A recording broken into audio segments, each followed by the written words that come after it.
So I did a couple of weights that built up to 28 kilo on each hand, and I was like, oh, I feel good. I was only doing 5 reps, because I was going for max strength, so it was a strength day. I was like, I feel really good. And looked over, I couldn't find the 30s, couldn't find the 32s, couldn't find the 34s, but the 36s was staring at me. I'm like, I feel good. I hate it when they do that. They were looking at me, and they were even painted on 36. Something like someone already take the thing off it, and they were just staring at me like, I got this. I got this. So I grabbed the 36, I went up, and I got my weaker side first. 5 reps. Oh, this feels good. I feel strong. I'm huge. I'm hot. I'm big. Like Mark Wahlberg playing a game. I went the opposite side. Got my first 3 reps in. The 4th rep, I lost my balance a little bit. Put my foot forward. My back went out. I was like, ooh, that's not good. And as I realised that, I did a 5th rep. I was like, ooh, that's really not good. And the weights just dropped. I was like, oh, I'm done.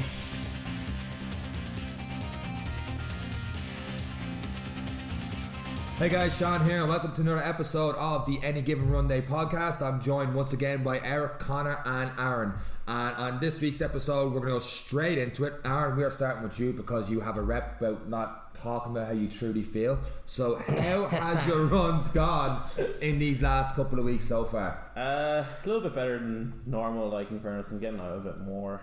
I've gone a bit longer now. You can kind of see from my last couple of posts that I've gone from 5k, above 5k anyway, hoping to try get to 10 like in the next week or two. You did it up it then from there. You get 8.5 is the longest one so far. Is that the one you posted on Monday? You did 8.5 in 50 odd minutes. Yeah. How'd the legs feel after that? It was actually alright. It didn't go that fast. I wasn't pushing myself at all. I was just going kind of medium pace. I was like, I'll see how far I can get and then judge it the next time. More than anything else. I think we all do that on our longer runs. We kind of just, we don't worry about the pace too much. It's more just getting the distance in, the miles in the legs, so to speak, and just keep going from there. Yeah, pretty much. Like what was it? My headphones give way halfway around as well. Like so it's like, and then I had this app, and like the app doesn't give you how far you're going. So I was like, I was trying to go for around 10k, right? Yeah. So it's a bit off. I was like, this is the last time I was doing running, it was like, oh, this little lap is like 2k. I was trying to work out. It was like, oh, I think that's around 10k or so. And I got back home, and it was like this little lap that I extended it on. It was a bit annoying, but sure, whatever. Like, still got 8.5k done. Good. Happy enough for that. Like. On the flip side of that, when you do have the distance, like I did my long run last week, went back home to Wicklow, and I was spoiled where I was in town to the Phoenix Park. And it's like I can get one route in, whereas I live in a small little village where there's nothing. So all I did was run down the sea road, run back, run down, run back, and I got bored. I was like, hop on a wall, run around the guard pitch, back down to the beach and back. And I got back at around 12.5k, and I wanted to do 15k in. I was near the house. I'm like, right, what do we do now? So I started running around the village, and like by running around the village, it'd probably take 2 minutes to get past. It's just a roundabout, isn't it? It's just a little bit more roundabout. And the only reason I stopped was, and I hadn't been in that part of the village in years, just because you just don't drive that far. And a random massive fluffy dog just started following me around the village. I'm like, I don't know who owns this dog, but he's on the opposite side of the village now at this stage. Really bad. And all I did for the last like half a kilometre was just try to beat the dog, so I couldn't get blamed for losing this person's dog. I'm not running back down there. And I was like, I got like 14.5k in. I'm like, I can't do any more loops, I'm done. So I was just like, that's it, I'm done, it's game over. Conor, you did a long run there this past week. You went around the canal and stuff. You did a very fast pace actually. Yeah, so I suppose, look, in comparison to yourself, where there's nowhere to run to, it's not very exciting. I'm very fortunate here in the city centre in the sense that you can pick a different route every night of the week. You know, it's, look at different challenges in the sense that you're kind of battling with traffic lights and traffic, and let's just say if you're trying to keep on pace, you're not really adhering to the safe cross code, but yeah, there's no looking left and right, look straight, and hope you survive. But so 12k has been my longest run to date. Kept that at a 5 minute and 3 second per kilometre pace, so that's worked out just over an hour for the run, which I'm really happy with. You know, I think that in terms of the pace I'm looking to have for Madrid, it's not a million miles off where I want to be. At the same time, it wasn't massively uncomfortable either. Yep. So look, again, I suppose, I kind of had a little bit of an off week the previous week. I was kind of minding a slight hamstring injury, so I didn't get my long run in. and that was something I was really conscious of, and making sure that obviously I kind of got back on track. So the goal next week now is 15k and then 18k, and just kind of continue to build from there. How do you you say you got different routes, how do you actually plan your runs? Do you just get up, you walk out the door going, I'll run down towards Canal today, I'll run this way, or do you have them set out what way you run? I suppose I have a very kind of I have an idea of roughly what direction I'm going to go in, and I kind of go from there. I mean, as a rule, so I'm based right in the city centre, just off Bagel Street. So as a rule, I would kind of go out towards the Phoenix Park, I go out towards the canals, or I go out towards kind of Sandymount. And Sandymount's lovely. It's a nice long stretch, and you kind of keep out. If you go far enough, you're going out towards kind of Killiney, Dalkey, Dunleary. It's great. It's a great run, but on the night that was in it, a bit stormy, a bit windy.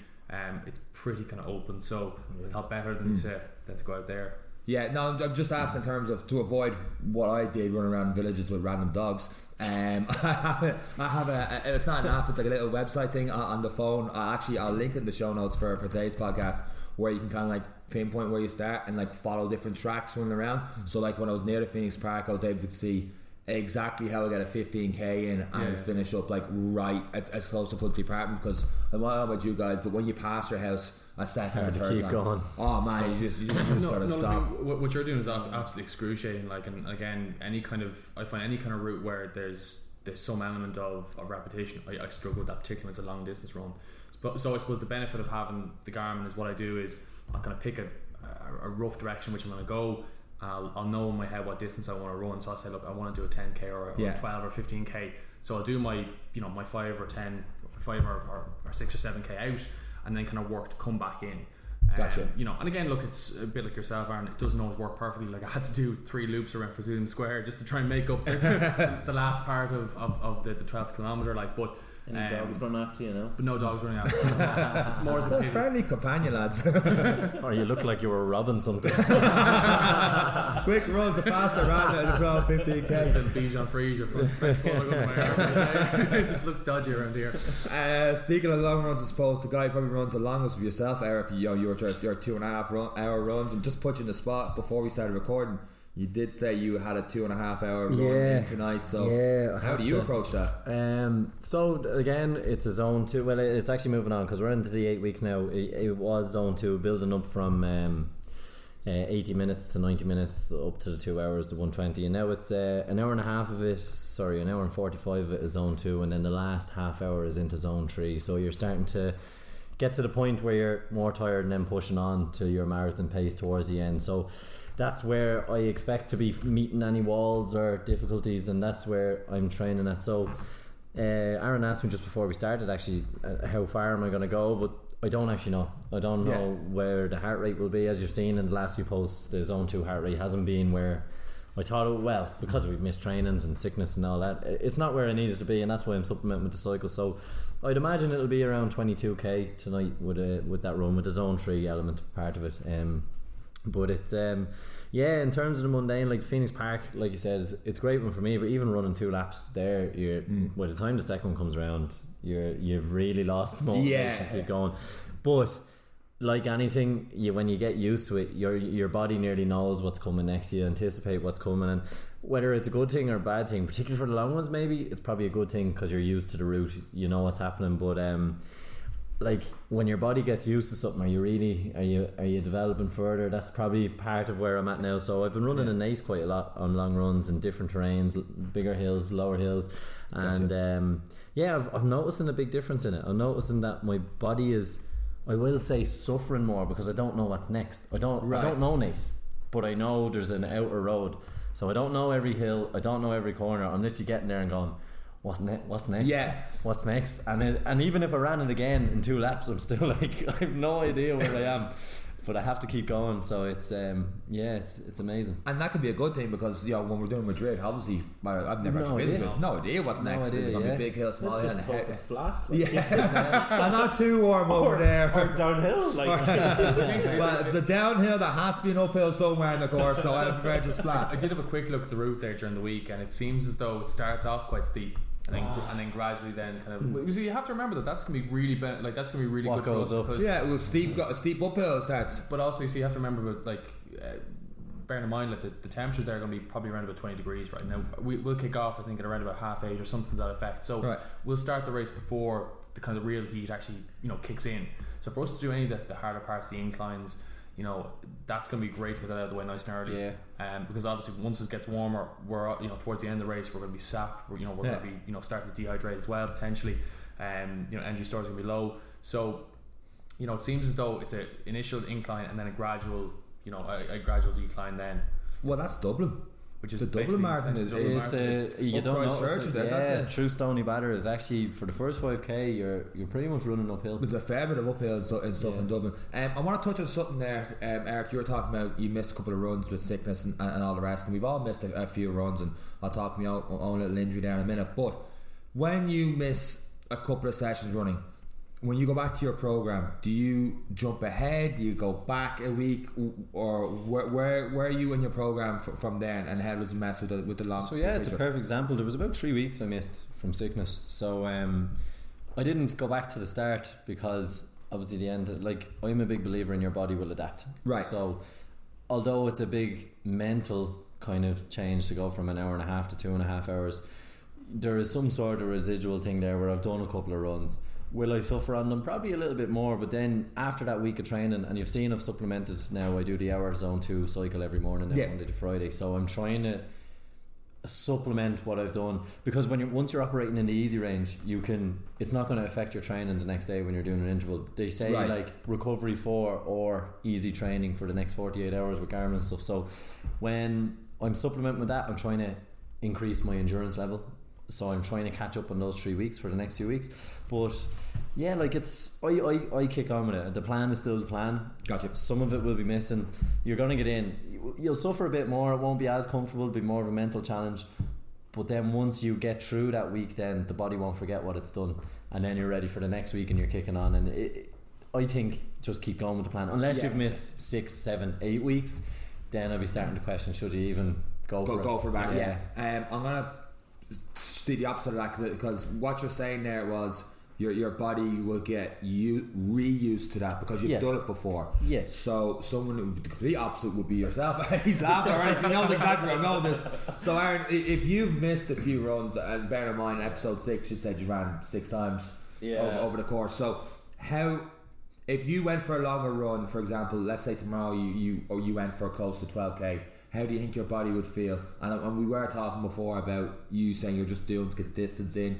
You're not actually, you are pushing yourself in terms of putting more miles in the legs, and that's the overload there. There has to be some sort of overload where you run harder, different zones, or add a bit more miles. So when you're doing you're closer to a longer run, are you finding a big gap? And if you miss a couple of weeks, would you jump ahead, or would you try to like even out the miles to get towards that over the course of 3-4 weeks? I'd probably start where I was and just go from there.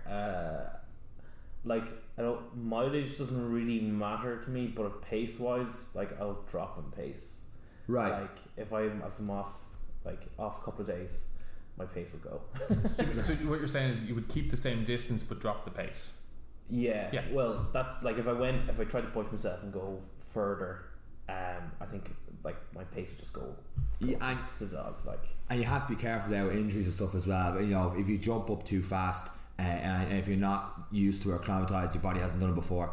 They say like that long run should be like 25% of your weekly mileage. It shouldn't be any more than that. Whereas if you started doing, you're doing, let's say Aaron, you're doing like 5, 6, 7Ks, and all of a sudden you jump to a half marathon on a Sunday. That's a massive gap, and it'll probably take you a little while to recover from it. Same question to you, Conor. Have you missed a couple of sessions, and would you jump back and forward on it? Yeah, so I suppose similar to Eric, or even like I mentioned at the start of the episode. So I've struggled with my hamstrings for the last year. So I had a minor tear at the beginning of our league last year, and it was kind of a 4 to 6 week recovery process, which thankfully only took 4 weeks with a lot of care. So it's something I'm very conscious of, and with the pitches being so heavy, it was beginning to niggle me a little bit. So I took the week away from the long runs, and for me, similar to Eric, my attitude has always been that, dependent on length of time between sessions, just simply moving on and kind of making that leap is kind of my preferred option. Similar to a hurling session, obviously it's a team environment. You're part of a unit.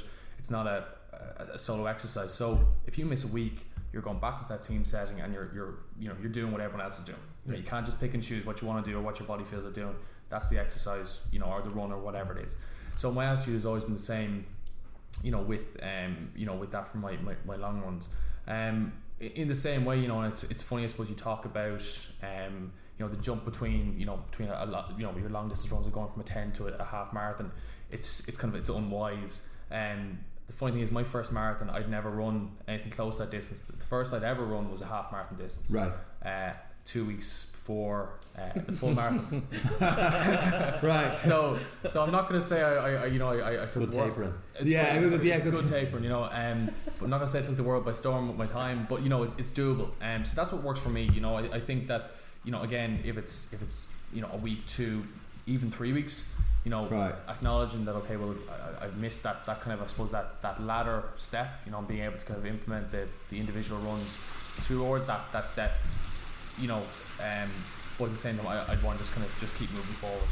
For those of you who can possibly hear, that's hailstones. Very off-putting. And I have to go for 2.5 hours of running. I enjoy that one big. But just to back onto yourself, as in, I think you're right. You have to stick with the plan that you've laid out. The plan is there to get you to the end point. Yeah. But as we've said in previous episodes, and I know you've mentioned it, you have to listen to your body. Yeah. There was that when I came back off that 3 weeks, I went for that run. My lungs were burning. I had no energy. So the plan to go and run the 15k didn't really come to fruition. Yeah. So it turned into an 8k, and I was wrecked. I was honestly wrecked after it. And then the next day there was an intervals. Tried the start interval, first interval, again the lungs, the coughing, the whole lot was taken over. So you just have to kind of understand that you tried, it didn't really work out, but then you're still trying to get back to that normal routine. Yeah, and it might take a couple of weeks to get there, but you get there. Before I go to my little pity story myself, Conor, after your marathon, you jumped from, in that 2 weeks, from a half marathon pace to a full marathon pace. How long did it take you to recover from that marathon? A week. Yeah.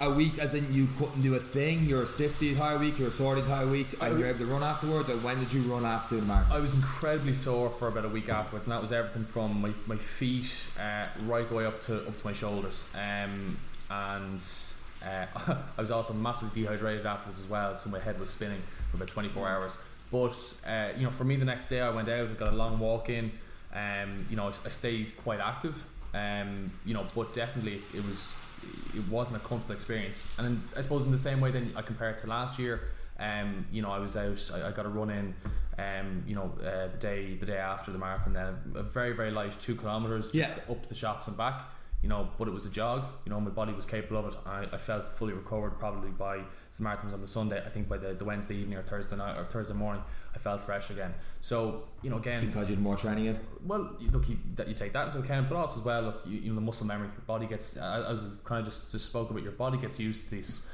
these tasks, and first marathon's difficult, second marathon is, a marathon's never easy, but it gets easier, and and I suppose your training gets better, your recovery time is decreased, so that all makes a big difference.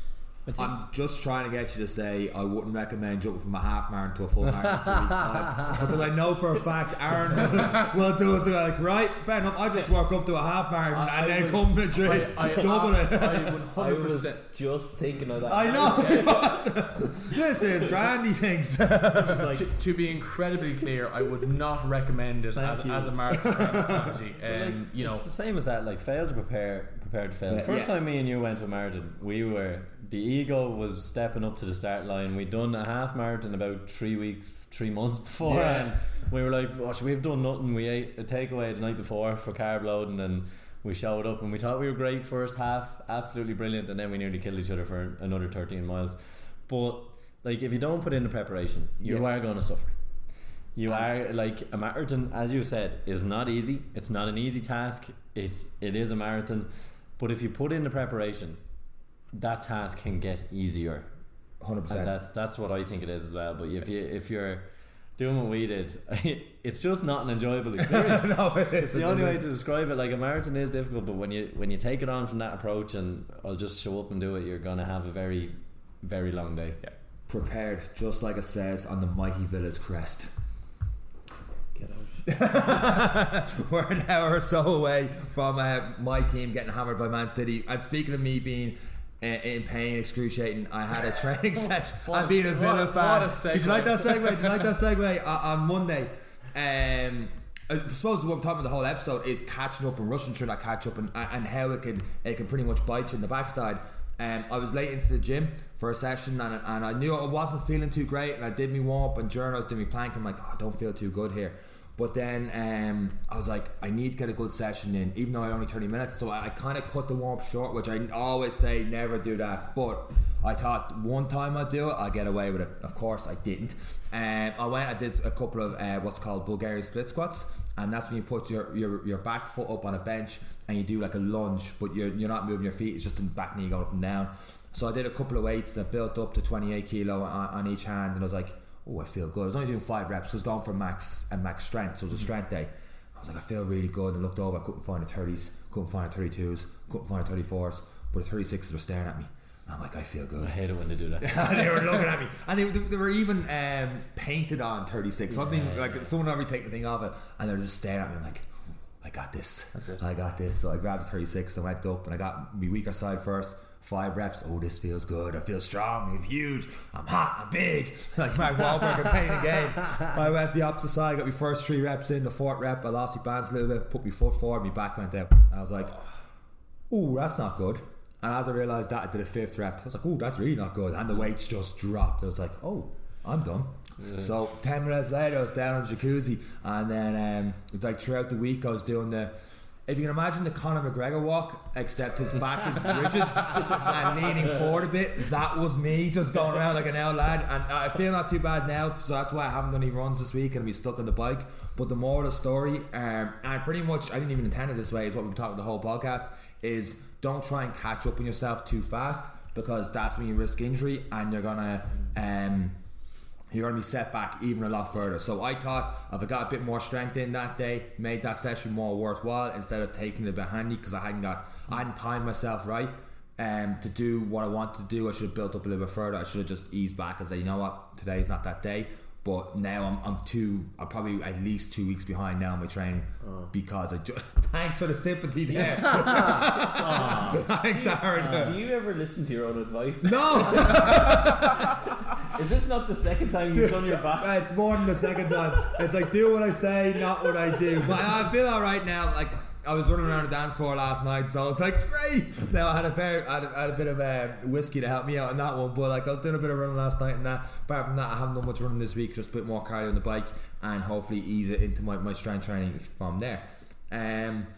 So on that note, I'm going to watch the Villa game and be in more excruciating pain a little bit later. Thank you once again for listening to this week's episode of the podcast. Anyone got anything to add on that before we wrap up? Aaron? No. Aaron? Cheers. Thanks, guys. What run are you doing next? Eric's committed to 2.5. I'll probably do 10. 10k, so we expect 10k post on Monday. Probably, or not Monday, probably Tuesday, 10k post. Never miss a Monday. Never miss a Monday, exactly. Here, listen, guys. Do what I say, not what I do. Never miss a Monday. Never miss a Monday. I'm doing something else. We're cutting off the mics there. Thank you once again for listening to the Any Given Runday podcast. Thank you for sharing it on your Instagram stories and for all the comments and stuff like that as well. We really, really do appreciate it. And that's it from us. Take care.